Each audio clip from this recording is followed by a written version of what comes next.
Hello les amis, j'espère que vous allez bien. On se retrouve pour l'analyse d'un nouveau projet de crowdfunding immobilier. On est sur la première brique et direction Paris pour analyser le projet La Villa.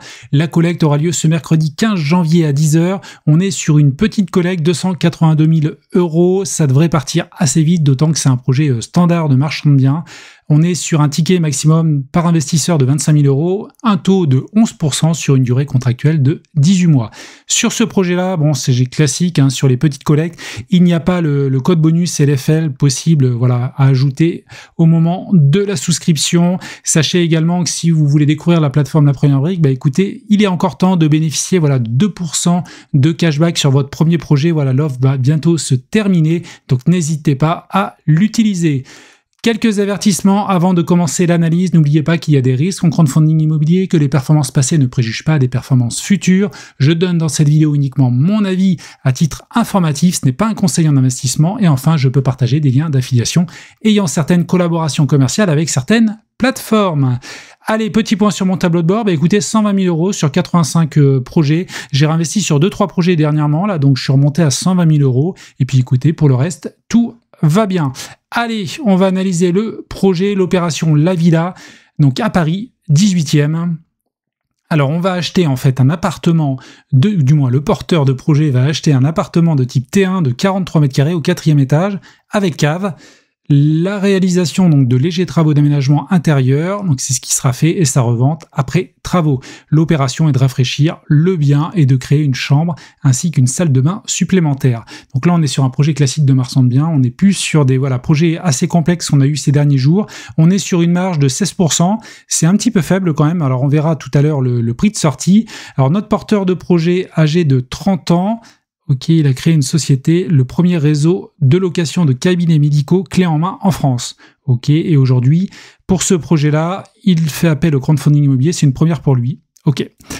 On a comme garantie une caution personnelle, une hypothèque de premier rang. On a une couverture de 97%. Donc ça, c'est très intéressant. Quasiment donc une LTA à 100%. Et à noter, j'ai ouvert comment ça s'appelle ce document d'ailleurs, le contrat d'investissement, pour voir le montant décaissé. Donc on prête, j'ai bien dit 282 000 €, et en fait seront décaissés uniquement 258 000 €, donc ce qui veut dire qu'au moment du décaissement, on a une couverture hypothécaire supérieure à 100%, donc ça c'est une bonne chose. Allez, on va analyser cela, on va regarder donc la localisation, 1 Villa Saint-Michel.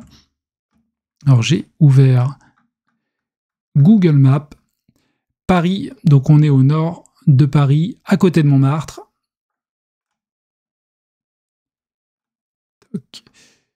Alors, c'est tout ce bâtiment-là. Là. Il y a la Barclay d'ailleurs en rez-de-chaussée. Je ne l'ai pas vu tout à l'heure. Donc le numéro 1, il est ici. Donc on doit être tout en haut. Alors, je ne suis pas sûr qu'il y ait d'un ascenseur. Hein. Ah, je croyais que c'était la banque. Barclays. Ok. Donc on doit être tout en haut. Alors vous allez voir, il y a d'autres visuels. Hein. Sur la plaquette. L'emprise cadastrale. Alors avant, il y avait 2 lots. Alors j'ai pas trop bien compris ce que c'était avant. Quoi qu'il en soit, il rachète l'ensemble et il va faire qu'un seul appartement. Et il va en fait générer une deuxième chambre. Et vous voyez, donc sur cette chambre-là, il y a une salle de bain.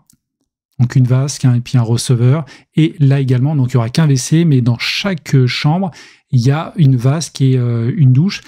Ça peut intéresser derrière des investisseurs pour faire une coloc en fait à 2 personnes, ça peut être vraiment pas mal. Et donc la cuisine, elle doit être ici, j'imagine.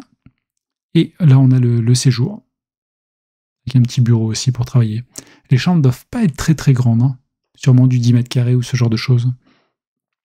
Alors vous voyez, le bien et dans son jus, ça j'adore, voilà. Là, il y a vraiment de bonnes affaires à faire à l'achat. Après un petit peu de travaux, ça sera nickel. Et donc on arrive au bilan prévisionnel financier. C'est important, bien sûr, si vous commencez à analyser des projets de crowdfunding immobilier, de bien analyser ces tableaux-là. Donc on achète le foncier à 274 000 €. Je vous rappelle qu'on était à 282 000 €, donc de collecte, mais on va décaisser que 258 000 €. Ce qui veut dire, si on fait le calcul ensemble, hop, 274 divisé par 258, je crois. C'est ça. 258. Donc au moment du décaissement, on sera à 106% de couverture hypothécaire, c'est pas mal, sachant qu'après, au fur et à mesure du projet, bah, écoutez, avec les travaux, le bien va prendre de la valeur. Donc ça, c'est assez positif. Donc concernant les travaux, bah, écoutez, une enveloppe voilà, mesurée, j'ai envie de dire, 34 000 €, c'est pas non plus monstrueux.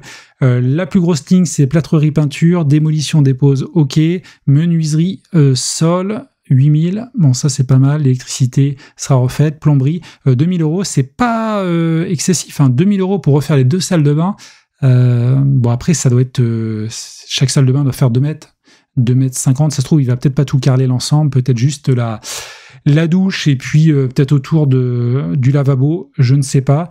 Par contre, ce qui me manque, c'est la cuisine. Je me suis posé la question, voilà, en préparant la vidéo, la cuisine, à moins qu'elle soit mise peut-être avec les lecs, peut-être dans la partie menuiserie, je ne sais pas. Bon, ça doit être sûrement, après c'est une petite kitchenette, ça ne doit pas coûter 1000 €, ce genre de choses, peut-être 2000 €, mais c'est pas non plus une grosse ligne. Les frais de la première brique, donc pour la plateforme et pour les investisseurs, et on arrive donc à un prix de revient de 368 000 €. On est à 438 000 €, donc nous, en prix de vente, donc 43 mètres carrés avec cave, donc ça peut être intéressant parce que derrière peut-être qu'il peut louer la cave à part, enfin du moins le propriétaire, celui qui achètera par la suite. On est sur une marge de 16%, donc un petit peu faiblarde je trouve, et on a un prix de sortie à 10 200 €, donc ça on va vérifier le prix de sortie. Donc le foncier, pas de problème, les travaux, ok, rafraîchissement global de l'appartement, la chambre indépendante sera ainsi reliée au reste de l'appartement et l'ensemble serait configuré pour en faire un produit voilà, d'investissement co-living. C'est vrai que pour les investisseurs, ceux qui ont des liquidités, bah, ce type d'investissement, on met voilà, 2 colocataires, ça peut être pas mal. Un salon avec cuisine ouverte et 2 chambres avec chacune une salle d'eau indépendante. Pas de souci. Pas d'urbanisme, ça c'est top. Commercialisation pas entamée. Et c'est le porteur qui va porter la commercialisation. Ok. Prix de sortie, donc on se situe dans la fourchette moyenne des prix pratiqués à Paris. Donc à Paris, on a 9166. Là, on sort à 10 200. C'est pas déconnant, j'ai envie de dire, parce que c'est un bien totalement rénové, hein, remis à neuf. Donc ça, c'est top. En plus, les menuiseries sont refaites, les decks aussi. Donc pas de souci là-dessus. Néanmoins, on va quand même aller voir sur meilleur agent. Toc. Et donc là, on est à un prix un petit peu moins élevé, 8000 €. Donc là, on se situerait... Alors, j'ai un petit doute hein, sur ce prix-là, parce que la fourchette, en fait, entre le prix moyen et la fourchette haute me paraît assez minime hein, pour Paris. Je ne sais pas ce que vous en pensez, hein, n'hésitez pas à me le dire en commentaire. Donc là, on se situerait à 10 000, 1200 € au-dessus du prix au mètre carré. Bon, après, je trouve que voilà, on a un prix de sortie assez élevé. Après, comment on peut le justifier? Je ne sais pas. Bon, l'emplacement reste quand même bon, mais après, je pense pas qu'il y ait une erreur sur meilleur agent. Là, on sort quand même avec un bien rénové à 100%, mais on serait quand même au-dessus de la fourchette haute. Donc là, j'ai une petite interrogation là-dessus, même si par rapport à la globalité de Paris, bah, écoutez, on se situe pas mal voilà, entre la fourchette moyenne et la fourchette haute. Ok. Évolution des prix. Ouais, donc ça a remonté. Alors ça, je ne voulais pas montrer ici. Il y a une belle descente hein, depuis 5 ans, depuis 2 ans, mais là maintenant ça reprend quand même sur Paris, donc ça c'est quand même de bons signaux pour les projets de crowdfunding immobilier. Alors notre porteur, 5 années d'expérience dans le secteur, ok mais il n'était pas marchand de biens, hein, c'est son premier projet je crois, on verra ça dans la synthèse tout à l'heure. Et vis-à-vis des garanties, donc on a une caution personnelle, on a une couverture hypothécaire à 97% et même à 105, au-delà de 100% si on prend que le capital décaissé. Alors c'est surprenant d'ailleurs que la première brique n'ait pas mis le capital, enfin la couverture avec le décaissement. D'habitude ils le font voilà, en slide 2. Je ne sais pas pourquoi ils l'ont pas mis, quoi qu'il en soit, c'est présent. Hein. Je vous invite à aller lire le contrat d'investissement. Il y a toujours des choses intéressantes à aller regarder là-dedans. Hop, on va revenir sur la plaquette. Et vis-à-vis du financement, bah écoutez, bel apport, 24%. Même si on retire derrière les intérêts pas mal de choses, ça veut dire qu'il met quand même de l'argent de lui-même. Donc voilà, pour le projet. Donc ça, c'est une bonne chose. Allez, on va finir sur la synthèse. Donc les points forts, prix de sortie cohérent avec les prix du marché sur le secteur. Alors moi, je trouve quand même le prix de sortie un petit peu élevé. Quand même si on est sur un bien neuf, bon, ça reste cohérent. Après, on a deux salles d'eau, on va sûrement avoir de belles prestations. Néanmoins, le prix un petit peu peut-être élevé. Couverture hypothécaire, bah là, on est vraiment top. Hein. Vous êtes sur quelque chose où vous avez une couverture environ à 105-106% vis-à-vis du décaissement.